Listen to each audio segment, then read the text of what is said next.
Hello, folks. Sorry I'm a few minutes late. It's good to see you all. Gretchen, how are you? Understand we have another 95,000 people on this Zoom, but apparently there's a large number of folks. And I'm going to begin by thanking you all those of you I can't see as well, for signing on to help pass the infrastructure bill. It mattered a lot. It's the first big bipartisan thing we've done in a long while, and I think it's long overdue.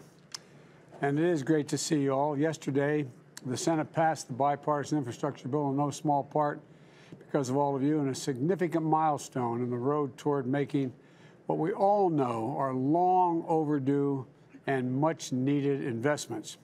As Gretchen, when she ran, said, just fix the roads, damn it, right? Well, we're going to do more than that this time around. I want to thank you for the work and for all of you and my administration with the members of Congress, with the media, to highlight the need to make these investments in our nation's infrastructure. As mayors, governors, tribal and county leaders, state and local officials at every level, you know that there's no such thing as a Democratic road or a Republican bridge.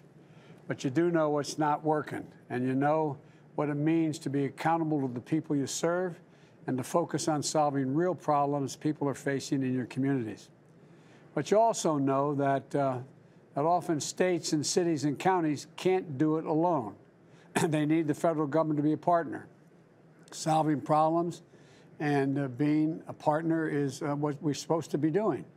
That's the approach we've been taking with this bipartisan infrastructure bill.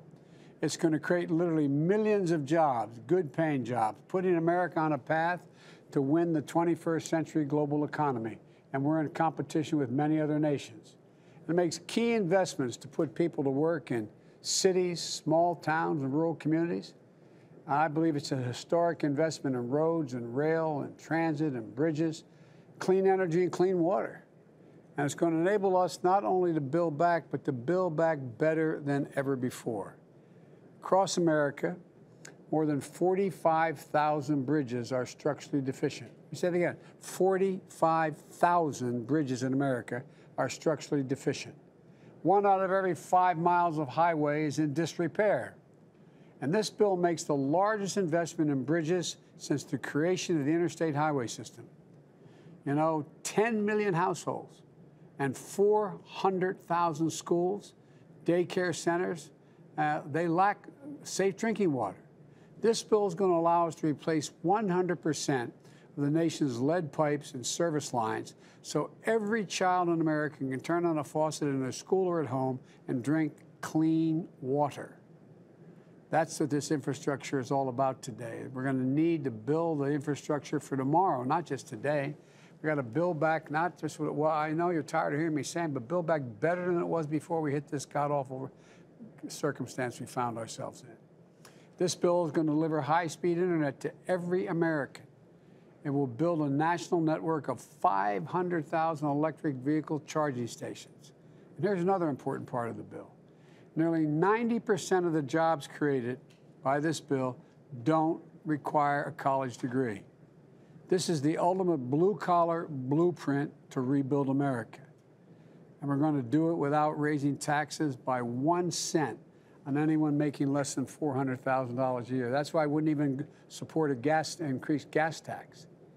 As we did with the Transcontinental Railroad and the interstate highway system, we're going to once again transform America and propel this nation into the future. Look, I believe that passing this bill will also do something else. It'll help ease the years of gridlock in Washington and show the American people that their government can and will work for them again. We're going to still have big disagreements, but it's happening at a critical time because now is the moment to build on our momentum. Folks, we've added more than 4 million new jobs since my first day in office 6 months ago. The unemployment rate is the lowest since the pandemic hit. We're delivering a tax cut to families with children every single month. And those who get their health insurance through the Affordable Care Act, we're covering more people, and we're able to do it at lower premiums by up to 40%. And it's a battle with the Delta virus. We have the tools, we have the vaccinations, we have We need to vaccinate more Americans and the tools to keep our economy growing and growing. But we got to get more people vaccinated. I know you all know that well. We just have to act. And that's what I want to talk about today. I want to hear from you about these investments, what they're going to mean for your states and communities, what we could have done better if there's things we could have done, and why it is so urgent. And so let me start with Governor Whitmer. We all remember your campaign slogan, Gov, that when you've been focused on trying to fix the roads in your state since you took office. And what will this federal investments in Michigan roads and bridges mean to your state's economy and job creation? So, and then I want to hear from the rest of you, but I'll go one at a time if that's okay. Gretchen, fire away. All right. Thanks, Mr. President. I'm so glad to be here with you. It's my honor to be here as the governor of the great state of Michigan as we come together to make the largest infrastructure investment in American history. And Mr. President, you mentioned it, but I ran on fixing the damn roads. I remember. And you know what? And it's fixing the dams and roads. You know, don't think I haven't noticed that so many other governors and cabinet secretaries have been stealing that tagline. But of course, it's because it is true across the nation, right? Anyone can use that phrase, but just make sure that the mom in Flint who first said that to me back in 2018 gets a little bit of credit. You know, today I'm especially proud to have so many partners in Washington who share our mission to fix the damn roads. I want to thank you, Mr. President, and Vice President Harris for making infrastructure a real priority. And because of your leadership and dedication, countless families, communities, and small businesses in Michigan and across the country are going to benefit. I also want to thank all of the senators who worked across the aisle to get this done, including Michigan's own Senator Debbie Stabenow and Senator Gary Peters, who've been tireless champions for Michiganders. And I'm so glad to be here speaking alongside Mayor Dyer and Mayor Lumumba, Commissioner Hausman, and Chief Hoskin. This diverse group shows just how wide-ranging an impact that this bill is going to have. Now, the Infrastructure Investment and Jobs Act takes a big step toward helping Michigan modernize and develop the infrastructure we need to effectively connect our communities and continue our economic jumpstart. The bold package is going to create millions of good-paying jobs, fix our crumbling roads and bridges, help us build a clean, resilient energy grid, bolster public transportation, deliver clean drinking water to millions of families, and ensure every home has access to high-speed internet, which we know after the last year and a half is just truly a foundational and fundamental need. This landmark bill is going to be a game changer for us here in Michigan. We're estimated to receive $7.26 billion for roads and bridges here. That's $7.26 billion we can use to restore and rebuild our crumbling roads and bridges, saving drivers and small businesses money and time. That's $7.26 billion to make commutes or the drive to school, road trips up north, safer and smoother. The bill will also build out a national network of electric vehicle charging stations, helping Michigan's iconic auto industry turbocharge its transition to electric and continue leading the future of mobility. So that F-150 that you drove in Dearborn, Mr. President, or I know the GM truck you drove the other day, that's how we need to have this infrastructure so that we can lead the world in advanced mobility. So this is a much needed investment in moving us towards an electric future, and it may be the momentum we need for bigger investments in the future. Now, our Senators Stabenow and Peters spearheaded a record $1 billion investment in the Great Lakes Restoration Initiative. Yeah. It'll help us clean up and restore the beautiful freshwater lakes and preserve our picturesque peninsulas. And finally, the package includes $10 billion to help us continue cleaning up toxic chemicals and contaminants from our water supply. It includes $4 billion to help water utilities remove chemicals from their supply or to connect well owners to local systems, and another $5 billion to help small or disadvantaged communities tackle PFAS in drinking water. So I think this is setting the stage for future collaboration as well as this bill heads to the House and awaits final passage. We're going to keep working at the state level to make bold infrastructure investments as well. I got a $3.5 billion Rebuilding Michigan road bonding plan done. The year before last, 21 state highway construction projects are underway this summer, supporting 22,800 good paying jobs. And we're investing resources to make sure every Michigander can go about their day and get things done without worrying if they're going to blow a tire or crack an axle. And we're doing it while creating all these jobs in the process. So the economic and job creating potential of this Infrastructure and Jobs Act is huge. It's a big deal, as you would say. With this once in a generation investment, we can usher in a new era of prosperity and build back better from this pandemic stronger than ever. So I'm grateful for your leadership, Mr. President. I'm excited about the prospect of this and what it's going to mean for every American, not some, not a few, but every one of us will benefit when we get this done. And I'm so glad to be with you today. Well, thank you. And by the way, you know, I think sort of breaking through this first big barrier in a bipartisan way, I really believe it doesn't make everything easy, but it does have a way, it has an effect on other things. I noticed you mentioned I had the 3 presidents of the 3 major American automobile companies, the UAW, and all the auto workers in my backyard here at the White House with their electric vehicles. The commitment is to get 40, I believe 50% of all our vehicles in America be electric vehicles, with 550,000 charging stations along the highways that are being repaired and, you know, or built. And, you know, that means for Michigan, if I'm looking at my notes here, you're going to receive $110 million for the expansion of EV charging networks. So I just think hopefully this makes people realize if the auto workers and the automobile executives can get together and form this kind of alliance, I think we're making some real progress. But thank you, Jennifer, for what you've done and continue to do. And Mr. Mayor, Jerry, I don't want to get you in trouble out in Fresno, California, for letting you know I actually like the Republicans, but you've done a hell of a job. I'm anxious to hear about your electric buses later, but anyway, the floor is yours, Jerry. Thank you, Mr. President, for your leadership on this critical infrastructure package. You know, there are really many things to like about this infrastructure bill, beginning with bipartisan support. That always makes it easier on us at the local level, as you mentioned. And the last time I checked, both Republican and Democrats alike travel on our roadways and cross our bridges, use mass transit, and breathe the same air. So unfortunately, Fresno, along with Los Angeles, our neighbors to the south, have some of the worst air quality in the nation, yep. Which is why we're focused on transitioning to clean air buses in Fresno, as you mentioned. In fact, we rolled out our first 2 electric buses last week, thanks to a Federal Transportation Administration grant.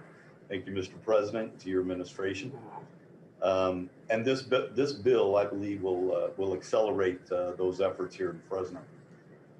Second, as you know, Fresno is ground zero for California's high-speed rail efforts. Yep. And I'm proud to say that Fresno will be a host to the nation's first high-speed rail station right here in downtown Fresno.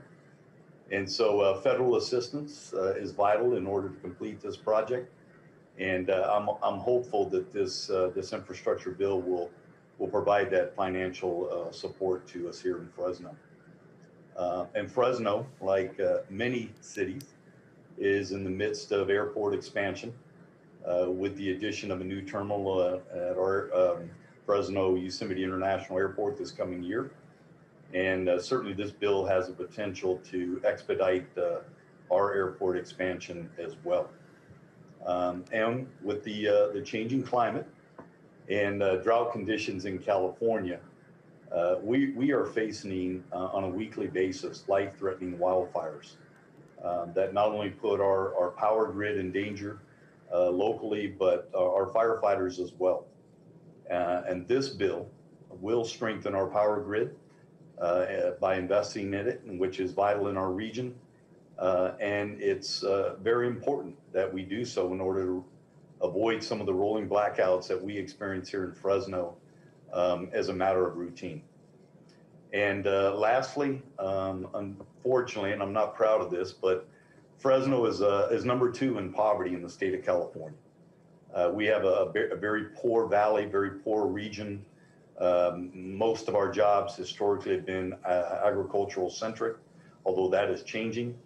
And this infrastructure bill will create good, paying, meaningful jobs, which are desperately needed in Fresno and throughout our region, and allow us to build upon those agricultural jobs that we've been relying upon. So I just want to say, as the mayor of Fresno and as a Republican, I am very grateful for your leadership, Mr. President, on this infrastructure package, making it a priority with your administration, considering or taking into consideration input from state and local jurisdictions, as well as working diligently to pursue that bipartisan support. So thank you again, and we are here to assist and take advantage of that funding. Jared, thank you, Mr. Mayor. Look, I'm not being solicitous, but we kind of had Fresno in mind. I'm not joking, because the air quality, the where you sit, how tough it is for you there. And you know, all the things you mentioned have an impact, are going to allow you to have an impact on air quality. You know me because you're aware of it. I'm a big rail guy. We have more money in this area for high-speed rail than all the money we spent on setting up Amtrak. This is a gigantic investment. And you know as well as I do, when people can take a train from point A to point B conveniently and faster than you can drive your vehicle, they take the train. We're talking about electric. We're talking about electric. We're not talking about diesels. We're talking about electric. And we're talking about being able to transform and impact on the air quality in your area because of the geographic location and the spot you're in. Also, with regard to the power grid, you know, you have seen more than most people in California. You've seen the impact that weather has on not being able to sustain the security of the power grid, whether it's bad weather or fires or whatever it is. And there's a lot of money in here, for making sure we can take care of the lines that carry the electricity, the lines that move it along. And one of the other pieces in here that I know you know about because you're already doing it is that, you know, your airport as well as the high-speed rail terminal, that also, there's money in here for airports. Republicans strongly supported it, as well as Democrats, because there's a lot that has to be done to modernize the airports, and that also has the impact of cutting down on air quality problems and the like. And so there's so much, and I understand you have 7 more electric buses on order, or you're thinking about getting another 7? We got some money for you. We got some money for you. Well, thank you, Mr. President. We actually have 7 more that are going to be coming online in 2022. So, and if you want to send us more, we'll take them. Well, by the way, it is really a big deal. And one of the things we're doing is we have provisions that we're trying to encourage the American manufacturers to actually generate and build the platforms for these electric buses. I was in Carolina looking at a factory where they're making not only school buses, but also you know, the regular transit systems that are electric based. It's phenomenal what's going on, but we have to make sure we have all the, you know, access to the various pieces of materials and minerals we need to produce them. But it's a big deal. So I'm going to be coming back to you and all of you to get help on making sure we continue to make these investments, because I view this as just starting, not the end. But this is gonna play out over the next 8 years, these investments. It's a lot of money. It's over $500 billion new money over those 8 years, and it's paid for. It's paid for. So thanks for what you're doing. And you know, I always joke with my friends, you know, being a mayor maybe is the toughest job in American politics. You know where you live. And you affect their everyday lives more than anybody. So I wish you the best of luck. Thank you, Mr. President. Mayor LaBoom, from Jackson, Mississippi. How you doing, pal? Good to see you again. thanks for being so nice to my wife. Thank you, Mr. President. It's a pleasure to join you. It's a pleasure to join all of the amazing people on this call today. I want to express my gratitude not only to your administration, but towards the bipartisan effort that has led to this bill passing the Senate. I want to thank Senator Roger Wicker from Mississippi. He stepped up. Who stepped up and supported this effort. Mr. President, as you are well aware, the residents of Jackson, who I have the honor to serve, are greater than the sum of their challenges, and the city of Jackson is greater than the sum of its challenges, with amazing people and with a city which is pregnant with possibilities. But we do have real challenges which were reflected in our February storms, the consecutive storms that we faced that completely debilitated our water distribution system. These are challenges we have seen frequently and were reflected in a different fashion most recently in February. Because we have experienced hotter summers, colder winters, and more rain in the rainy season, it has had a detrimental impact on our aging and crumbling infrastructure. What it resulted in February was literally raw water screens that froze, making it difficult for water to get into our water treatment facility, consequently making it difficult for treated water to get out. This led to thousands, tens of thousands of residents across the city of Jackson being without potable and non-potable water. This is more than just a matter of convenience. It is a matter of life and what people rely on. It's how people take their medication.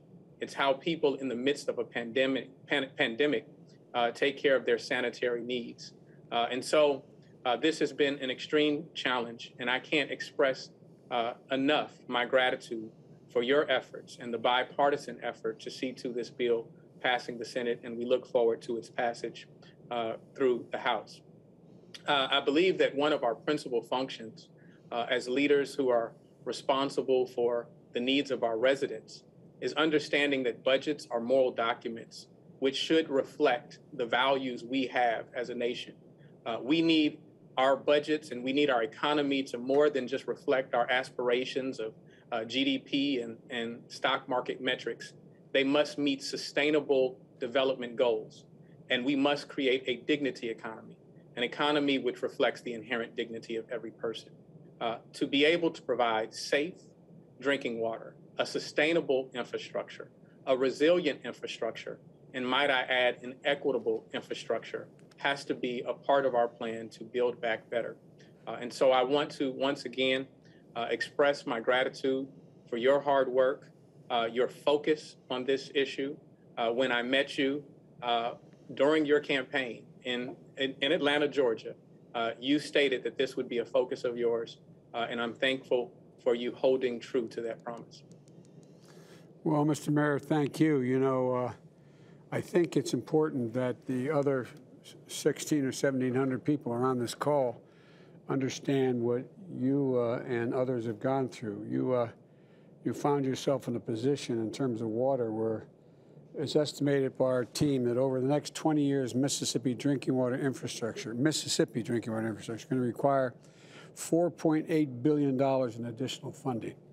And the Infrastructure Investment and Jobs Act includes $55 billion in investment to ensure clean, safe drinking water. And it's a right of all communities, as you point out. And the bill would eliminate the nation's lead-based service lines, which I know you and I talked about. And so there's a lot of goodness going on in here. And I say to Mayor Dreyer as well that we talk about, you know, the poverty rate of these towns.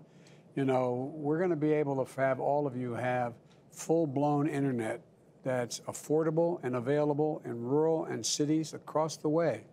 That's going to change the circumstance for people in those communities. Particularly those folks, so people don't have to, when they're, God forbid, we're back to having, you know, distance learning where they don't have to sit in the McDonald's parking lot to get access with their mom or dad, to get access to the internet to do their work. So I just can't thank you enough. You've really gone out of the way to deal with the issues that we're talking about here. And I hope you're going to see a lot of benefit flow from this, because the idea, no more Flints, no more Jacksons in terms of water, because we're going to get this done with as my grandfather used to say, with the grace of God and the goodwill of the neighbors. But we got also the entire United States Senate supporting it by 69 votes, and we're looking forward to it happening in the House as well. So thanks a lot, pal, and let us know what you need in this. If any of you, if any of it comes across as confusing. Now I know Liz Hausman of Fulton County Commissioner isn't going to be confused about anything, but Liz, I made a mistake saying that being mayor is the toughest. Maybe being a county commissioner is. You know why? Because you knock on the door and say, "My name's Joe Biden, candidate for the county council," and they'll look at you and smile and say, "Yeah," and you know what they're thinking. What do you do? What does a commissioner do? Anyway, you have a hell of a job, Liz, and so why don't you tell me what's on your mind? And I know you taken a lot of Atlanta in your district. Atlanta's in our county, yes, sir. We have 15 cities, including Atlanta. Yeah. Well, fire away. The floor is yours. Well, Mr. President, first of all, it's an honor to serve the citizens of Fulton County, but it's a true honor to be here with you today as we have this important conversation about the future and improving our nation's infrastructure. So thank you for having me. Thank you. I'm coming from the state of Georgia, which prides itself in being the #1 state in the nation to do business. Along with that, of course, comes heavy traffic and congestion. For counties across the country generally, this is an important conversation as we are tasked with directly supporting 78% of the public transit systems across the United States. So this $39 billion in new investments is greatly appreciated and will be very impactful to the services that we provide in the public transit arena. Counties invest over $23 billion each year in the operation, maintenance, and construction of transit utilities and mass transit systems, including subways, surface rails, and buses. That's all to say that counties play a critical role in the nation's transportation and infrastructure network, and we appreciate all the work that has gone into the creation of the Bipartisan Infrastructure Investment and Jobs Act. Here in Fulton County and the 13-county Metro Atlanta region, we have done extensive planning for expanding our transit system, including site visits with our county and city leaders to transit assets of other major metropolitan areas. And our state has legislatively created a regional authority to coordinate efforts with existing transit agencies across our region. Unfortunately, we do not have the resources necessary to implement those plans.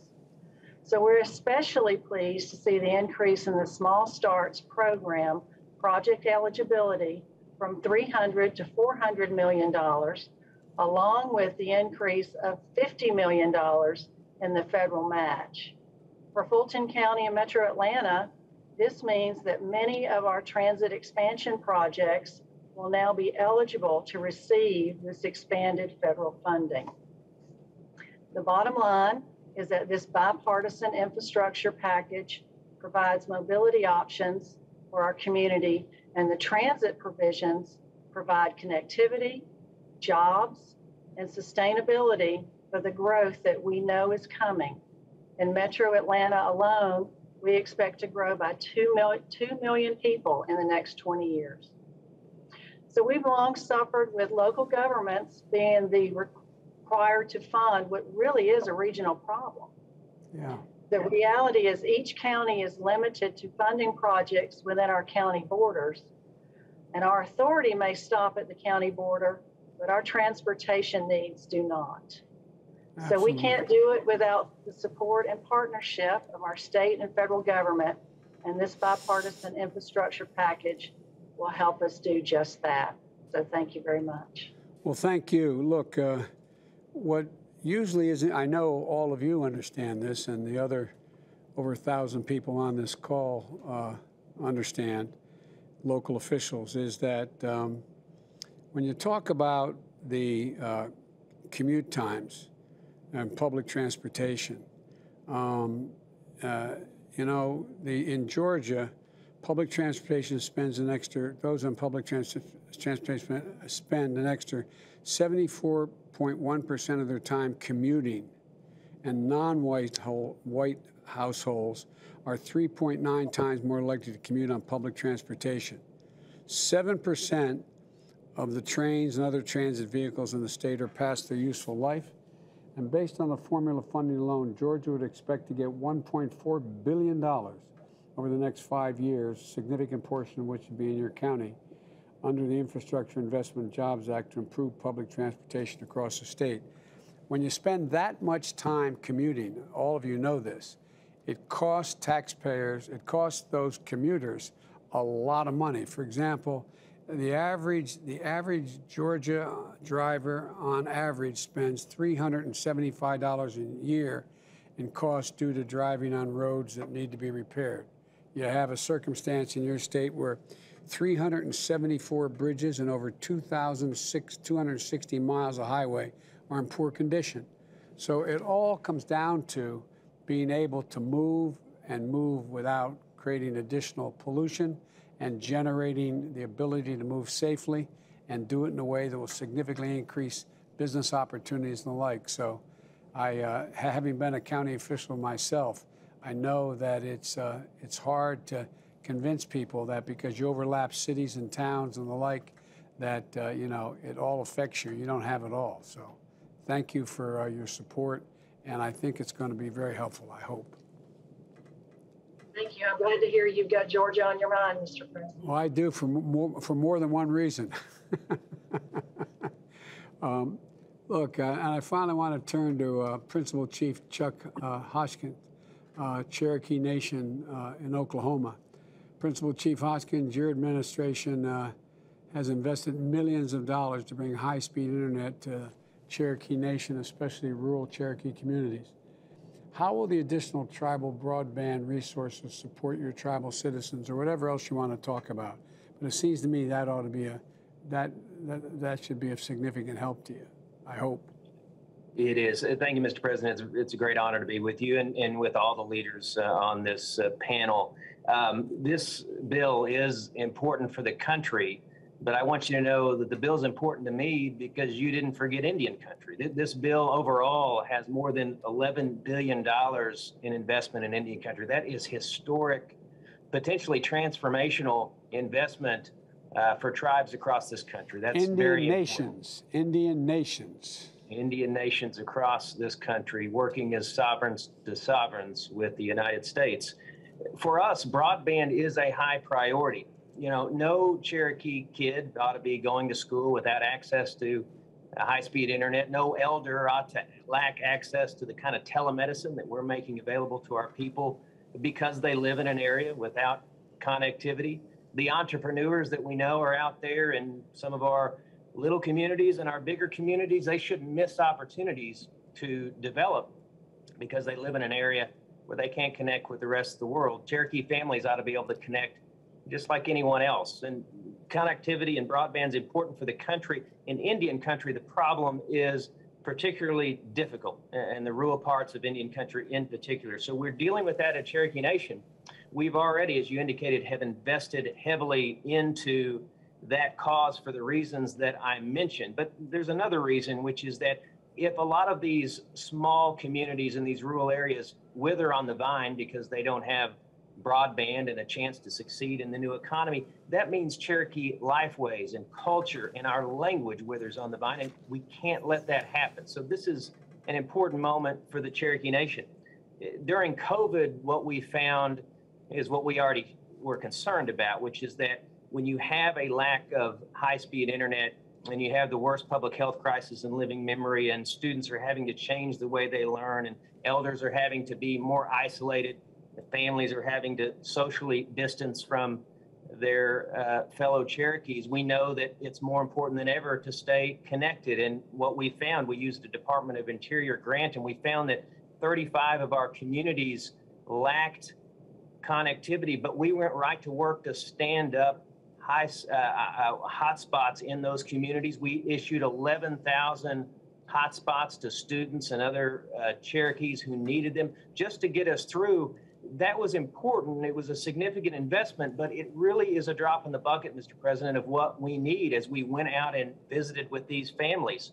So we are applying for the Tribal Broadband Connectivity Grant to the United States Department of Commerce, the National Telecommunications and Information Administration. What this bill does is it injects $2 billion, more dollars into that program. It extends the life of the program by 4 years. That's going to let tribes like the Cherokee Nation that are already working on this to grab those dollars and put them immediately to work to scale up what I'm talking about. So those communities where we put up hotspots, we'll build out the infrastructure needed to make permanent connectivity in those communities. We'll make sure that those kids and those elders stay connected. And the other thing that your administration has done is its commitment to working and consulting in a meaningful manner with tribal nations. And that's why we have confidence when we work with your Department of Commerce that we can tailor these programs in a way that's flexible, that reflects what we need in our rural communities, in our Cherokee communities. We have great confidence in that. So it's as much about the respect as it is about the dollars. But the dollars, of course, are indispensable, and they are plentiful in this bill. We recently visited, Mr. President, an elderly family, some Cherokee elders that are fluent Cherokee speakers. They live in a little community called Bellefonte.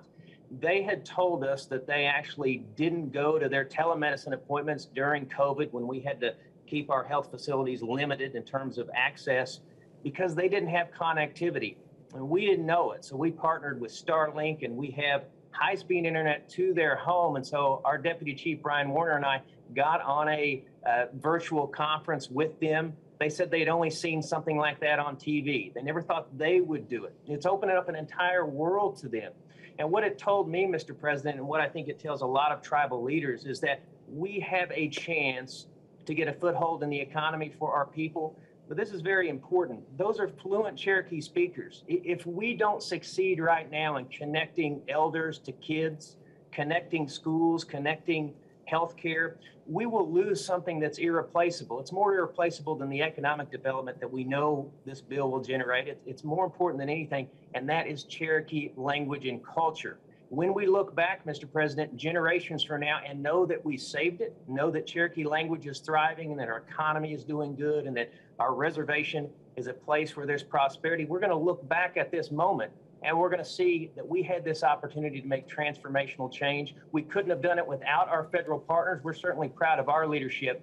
We couldn't do it without this bill, I'm confident. And you have my great appreciation and admiration for that. Well, you have my appreciation. You don't owe me anything or nothing to appreciate. This is what we used to do when I first got to the Senate. We actually work with one another.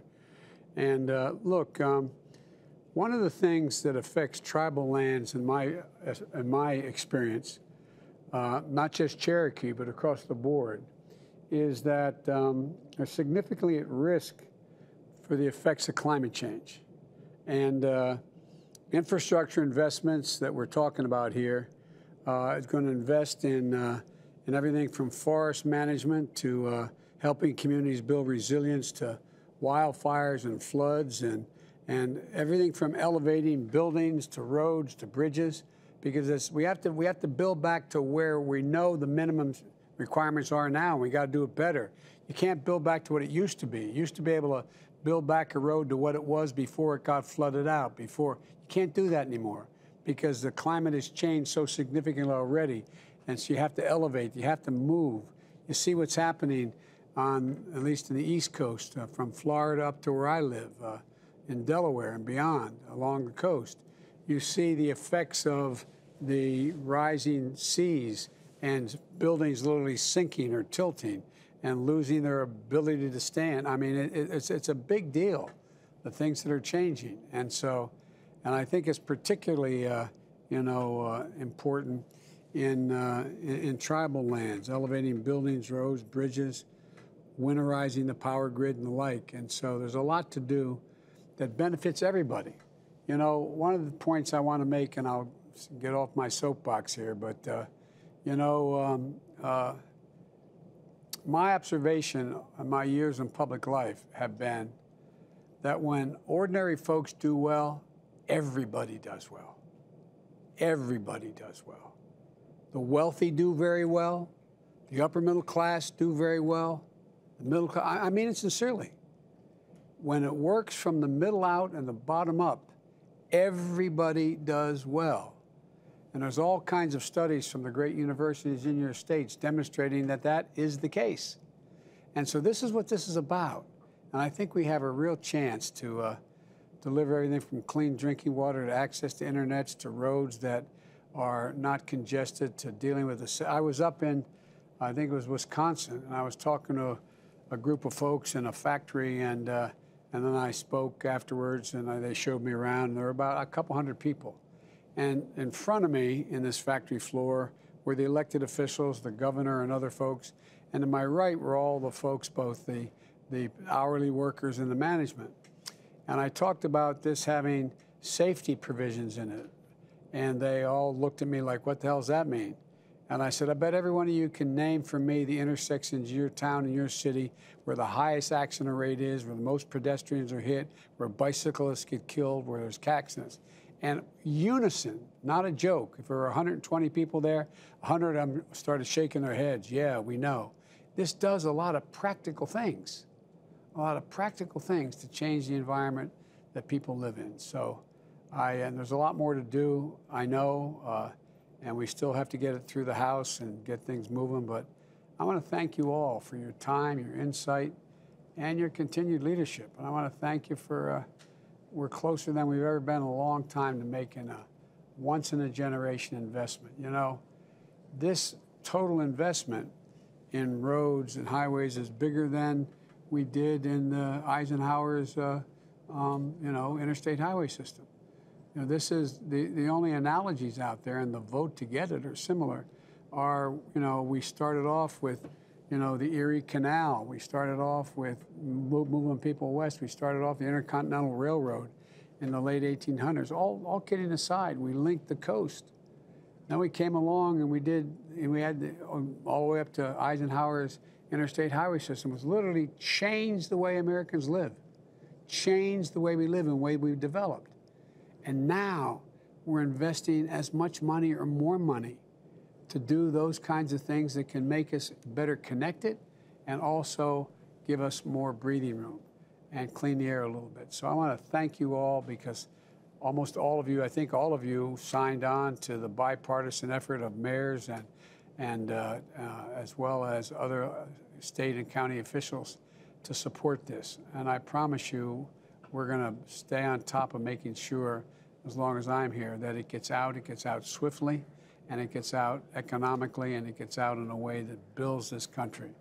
And I know I got criticized when I was running. So I said I was running for 3 reasons. 1, to restore the soul of the country. 2, to rebuild the backbone, the middle class and working class people in this country, not leave them behind. And thirdly, to unite the country. I know a lot of people are skeptical, but we can do this.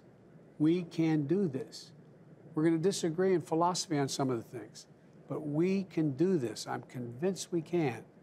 And by the way, I'm going to say something that has no direct immediate bearing on what any of you are dealing with. But